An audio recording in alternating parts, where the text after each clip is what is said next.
Syoknya petani di Bekasi tiba-tiba ditagih debt collector memiliki utang senilai 4 miliar rupiah. Dirinya bahkan sampai terpelongo saat ditagih, padahal tak pernah meminjam uang 100 ribu rupiah pun. Petani bernama Kacung Supriyatna, 63, ini mengaku didatangi oleh 3 orang untuk menagih utang tersebut.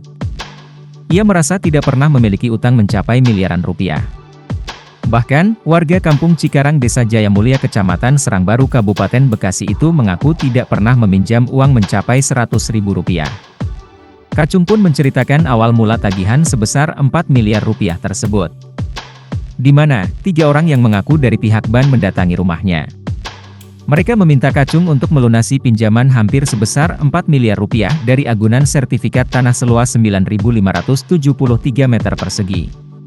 Namun, Kacung merasa tidak pernah mengajukan maupun mendapatkan pinjaman yang ditagihkan kepadanya. Kacung mengungkapkan penagihan itu dialami oleh Kacung pada 2021 lalu. Hingga 2024, dirinya belum mengetahui pihak yang menggunakan identitas maupun sertifikat tanah miliknya sebagai agunan untuk pinjaman tersebut.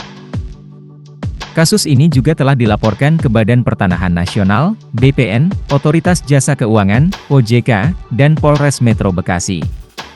Anak Kacung, Karyan menuturkan bahwa sepengetahuannya sang ayah tidak pernah melakukan pinjaman kemanapun. Kedatangan 3 orang penagih hutang dari salah satu lembaga keuangan pelat merah membuatnya terkejut. Saat datang ke rumahnya, pihak lembaga keuangan mengonfirmasi mengenai nama orang tuanya dan kepemilikan tanah seluas 9.573 meter persegi. Selanjutnya, mereka mengonfirmasi adanya pinjaman yang harus dilunasi oleh ayahnya, dengan membawa fotokopi sertifikat yang bertuliskan memiliki hak tanggungan sebesar 4 miliar rupiah. Setelah dilakukan penelusuran, ternyata sertifikat milik ayahnya berada di tangan kakak ayahnya atau UA setelah melakukan adjudikasi.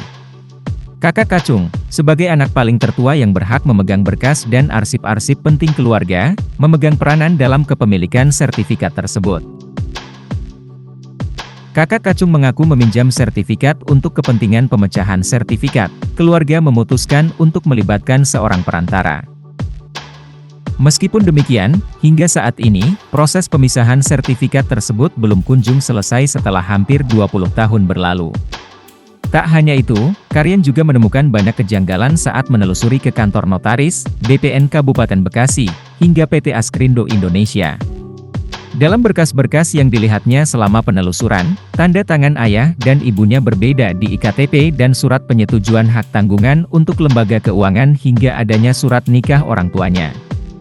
Selain terdapat pemalsuan pada IKTP dan surat nikah, pada surat pemberitahuan pajak terhutang, SPPT, juga terdapat kejanggalan. Karyan mengungkapkan bahwa SPPT yang seharusnya masih atas nama orang tua ayahnya telah mengalami perubahan menjadi atas nama ayahnya. Sejak ditagih untuk melunasi pinjaman mulai 2021 sampai 2024, Kacung tidak pernah mencicilnya. Namun Karyan bersama orang tuanya sampai saat ini sudah 4 kali mendatangi pihak lembaga keuangan untuk klarifikasi. Saat ini, Karyan bersama sang ayah telah melaporkan peristiwa itu ke BPN Kabupaten Bekasi, Otoritas Jasa Keuangan, OJK, dan membuat laporan kepolisian ke Polres Metro Bekasi yang tercatat dengan nomor laporan LP D44I 2024 SPKT Polres Metro Bekasi, Polda Metro Jaya. Dia berharap sertifikat tanah orang tuanya dapat kembali tanpa harus membayar agunan sebesar 4 miliar rupiah lebih yang tak pernah dipinjam orang tuanya.